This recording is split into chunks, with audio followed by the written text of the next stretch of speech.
안녕하세요. 오늘 화창한 봄날입니다.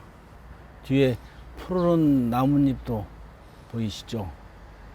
저는 지금 오늘 선농단에 올라와 있습니다. 선농단은 조선 초기에 하늘의 제사를 지내기 위해서 만든 제단입니다. 거기 그때 조선 태종 당시에 심었던 향나무가 자라서 지금까지 살아있는데 600년이나 되는 수령을 자랑하고 있습니다. 오늘은 이 웅장한 향나무의 기운을 받아서 여러분과 함께 보이차에 대한 얘기를 나눠볼까 합니다. 보이차 얘기 좀 재밌죠? 보이차에 관련된 얘기들이 아주 말도 많고 썰도 많아서 초보자들 입장에서는 쉽게 잘 이해가 가지 않지만은 제가 지금 오늘은 그 보이차의 향에 관한 썰을 소개할까 하는데 그 중에 가장 많이 언급되는 것이 장향에 대한 것이죠. 그래서 오늘 첫 번째로 장향에 대한 썰에 대해서 먼저 한번 언급을 해볼까 합니다. 온남 지역은 농나무의 군락지가 많습니다. 그 농나무는 키가 크고 그래서 그 농나무 군락지에 차나무가 같이 자라게 되면은 그 농나무가 햇빛을 차단해주기 때문에 차나무의 생장에 아주 적합한 환경이 됩니다. 근데 이제 이런 환경 때문에 여러 가지 썰이 많이 만들어지게 되는데 어떤 사람들은 그 장향에 대해서, 장향의 생성 원인에 대해서 이런 얘기들을 합니다. 그 농나무 군락지 주변에 차나무가 같이 자라게 되면은 바람결에 그 농나무 잎의 향기가 바람결에 바람에 실려와서 그 향이 차나무 잎에 흡착이 돼서 나중에 시간이 지나가면은 그 찻잎에서 농나무의 향이 난다, 장향이 난다라고 얘기를 합니다. 여러분 생각은 어떻습니까? 합리적인 얘기 같아요? 그건 여러분이 조금 이따 판단해 보시기로 하고, 두 번째 또 많은 썰 중에 하나는 농나무 아래에 차나무가 같이 자라게 되면 농나무와 차나무의 뿌리가 서로 얽혀가지고 차나무의 뿌리가 농나무 뿌리에서 영양분을 빨아들여서 그런 과정에 농나무의 향이 장향이 그 뿌리를 통해서 차나무 잎에 옮겨가게 된다. 나중에 찻잎을 오렸을 때 장향이 난다, 이런 얘기입니다. 그 다음에 세 번째로 농나무 아래에 차나무가 자라게 되면은 그 농나무 잎이 떨어져서 땅에 흡수가 돼서 나중에 그게 이제 땅 속에 잎이 분해가 돼서 땅 속에 흡수가 되면은 그게 차나무 뿌리를 통해서 그게 흡수가 되면서 나중에 차나무 잎에서 장향이 난다, 이런 얘기를 합니다. 세 가지 얘기가 다 그럴싸한 얘기들이지만 다 현실성이 없고 객관성이 없는 썰들에 해당됩니다. 보이차 마시다 보면은 향에 관해서는 특히 이런 유의 썰들, 객관성이 없는 얘기들이 굉장히 많습니다. 그러니까 이런 것들에 대해서 객관적으로 그 진위 여부를 따져보지 못하고 많은 사람들이 그것을 그냥 다른 사람들에게 퍼나르다시피 하는 이런 경우도 허다합니다. 이백이 보통 그 중국의 역사상 당나라의 시인 이백을 시선이라고 얘기합니다. 이백이 쓴 망여산 폭포라고 하는 그 시에 보면은 이런 구절이 나옵니다. 비류직하 삼천척, 날릴 듯이 떨어지는 폭포의 그 물줄기가 마치 수직으로 삼천척을 떨어지는 것 같다라고 하는 얘기인데, 그 웅장하게 떨어지는 그 물줄기를 보면서 시인 이백의 그 문학적 상상력이 발휘가 됩니다. 그래서 엄청난 과장과 뻥이 거기에 그 상상력을 통해서 표현되게 되는 거죠. 그러니까 중국 사람들은 이런 류의 뻥들에 굉장히 익숙해져 있습니다. 다 근거 없는 썰이란 얘기죠. 자, 향에 관한 한 운남농업대학 등등 뿐만이 아니고 여러 기관들이 참여한 보이차 향기 성분 분석 결과라고 하는 그런 그 내용을 보면은 우리가 지금 방금 언급한 이 장향이라고 하는 것은 녹색 근균, 그리고 흑국균, 소근균균, 양주, 효모 등등의 미생물이 발효에 관여하는 과정에서 생긴 방향성 화물들에서 만들어진 향이다, 이런 얘기들을 합니다. 그러니까 이것들은 아까 얘기했던 것처럼 그 세 가지 방법들 1, 2, 3 등등등 근거 없는 그런 썰들에 의해서 그 차나무 잎에 존재하는 거, 원래 이제 내재하는 것들이 아니고 그것이 이제 외부에서 관여하는 것들이 아니고 발효 과정에 생성되는 향이다라고 하는 얘기입니다. 이게 이제 과학적이고 객관적인 얘기들이죠. 여러 가지 보이차의 시료도를 분석한 결과에 따르면 악퇴를 거친 숙차 또는 뭐 습창을 거친 차라든지 이런 그 차들에서 이와 같은 방향성 화합물들, 동일한 화학 성분들이 발견된 그런 예들이 많이 있습니다. 앞에서 얘기했던 그 바람에 실려와서 흡착이 된다든가 아니면 뿌리에서 영양분을 빨아들인다든가 하는 내용들은 전부 다 근거가 없는 썰에 해당된다. 다 뻥들이란 얘기죠.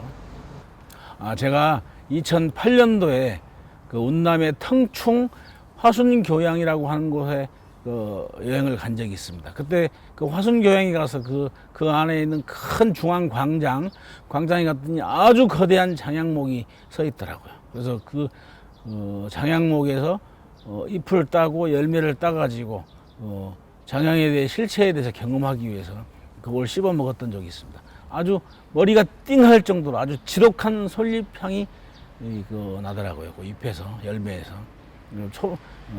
그래서 이제 그 잎들을 제가 그 위생봉투에다 담아가지고 한국에 갖고 와서 많은 사람들에게 장양에 대해서 소개한 적이 있었는데, 그것도 이제 그 잎을 딴 초반에는 몇 년 동안에는 굉장히 강한 향이 났었는데, 여러 해가 지나니까 굉장히 향이 부드러워지고 맛도 그윽해지는 그런 걸 느낄 수가 있었습니다.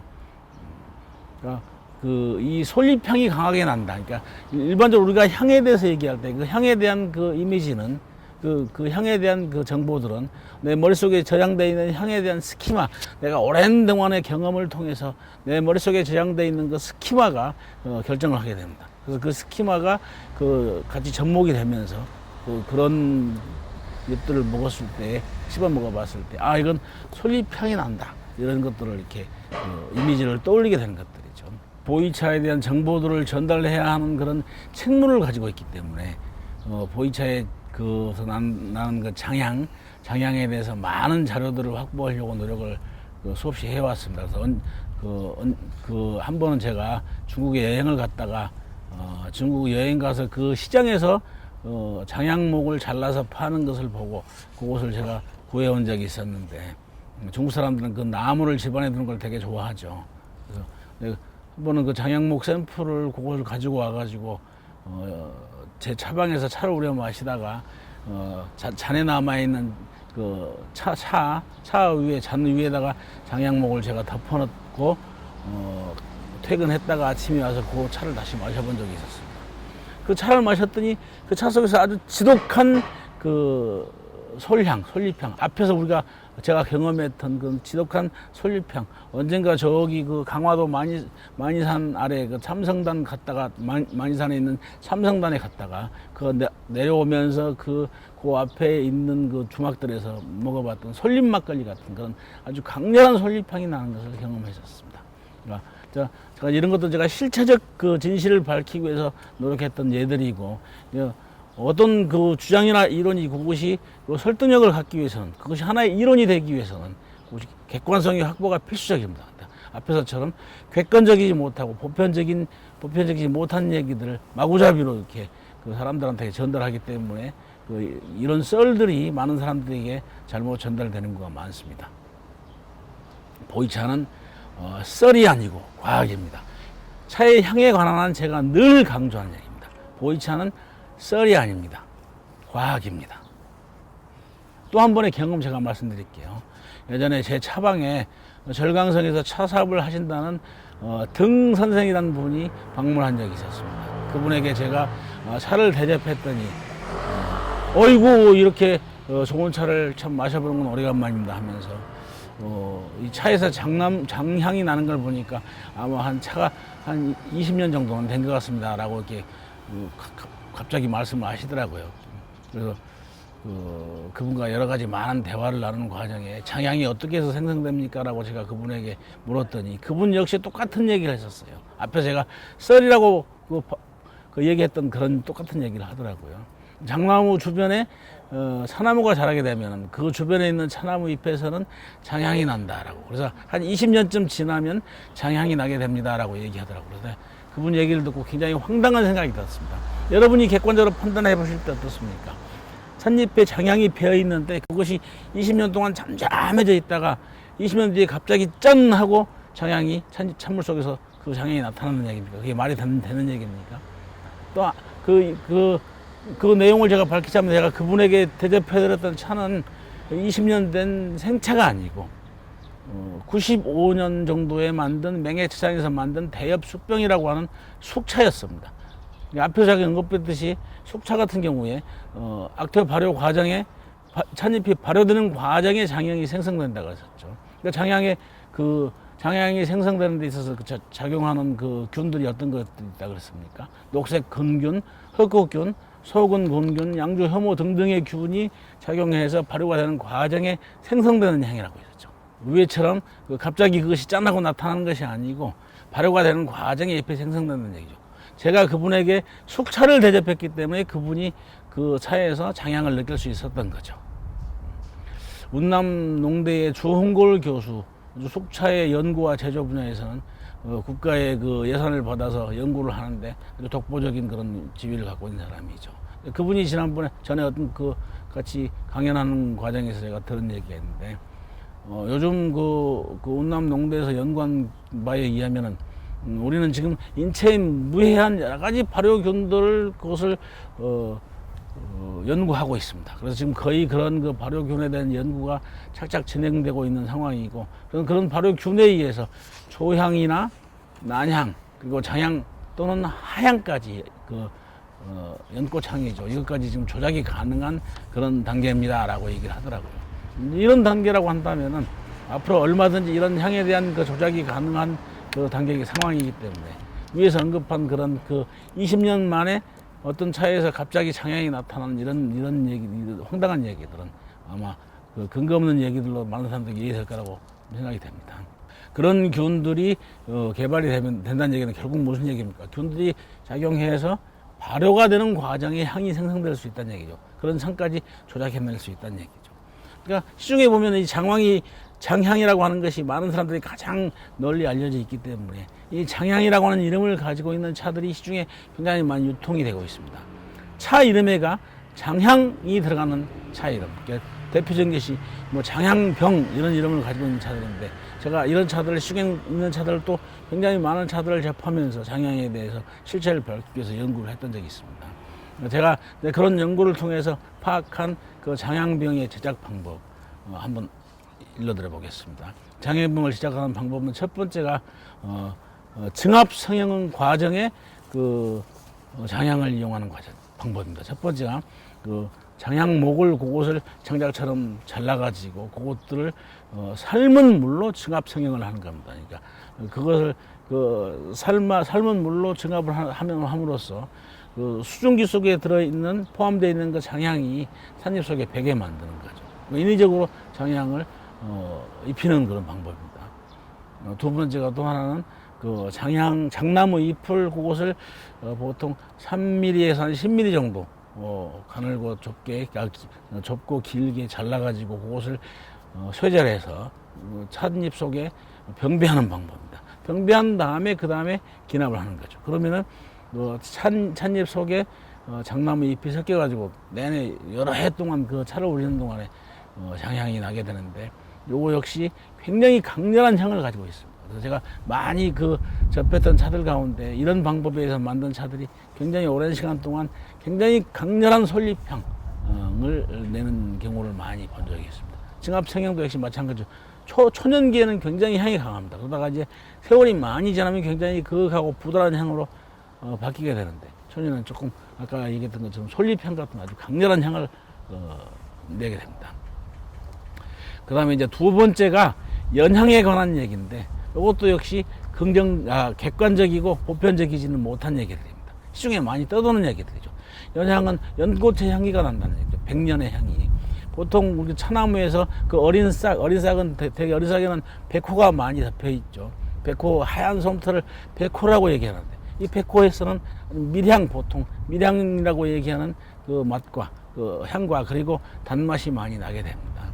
이런 것들이 하얀 솜털로 덮여 있기 때문에 생차일 단계에서는 그것이 보통 하얀색, 은색을 떼게 된다. 그래서 백호 또는 은호라고 부르는데 앞에서 언급한 적이 있었죠. 그래서 그런 잎들이 많이 섞여 있는 잎을 가지고 차를 만들면 그런 차들은 되게 은침이라고 하는 이름을 포함한 그런 차 이름을 갖게 됩니다. 그 은침 공병 이런 차들 많이 들어보셨죠? 은침 공병 이런 그 등급의 찻잎이 섞여 있는 그런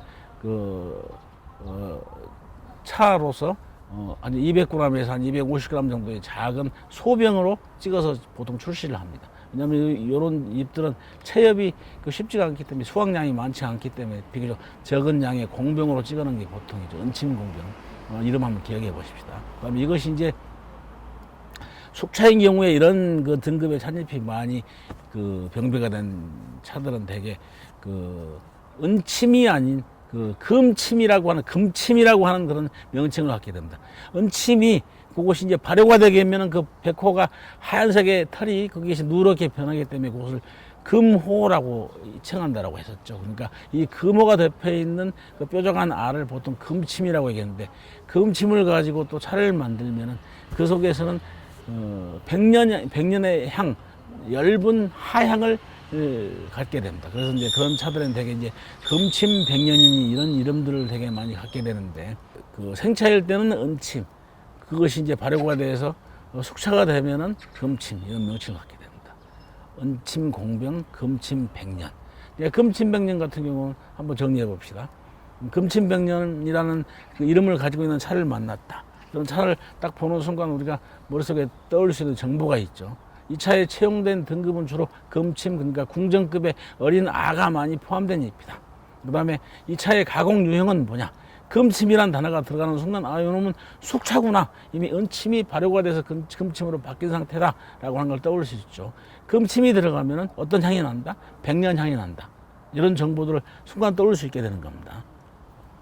거기에 비해서 이제 금침 공병 그 백년이라고 하는 명칭에 비해서 시중에서 은침 공병 이런 이름을 가지고 있는 차를 만났다. 그러면 일단 공병이라고 하는 단어가 들어있으니까 그 중량이 작은 한 200에서 250g 정도의 소병 작은 병차다라고 하는 것을 그런 정보를 떠올 수 있겠고, 일단 이 차는 숙차다 생차다 생차에 해당된다. 은침이니까 이미 아직 발효되기 이전의 상태죠, 찻잎이.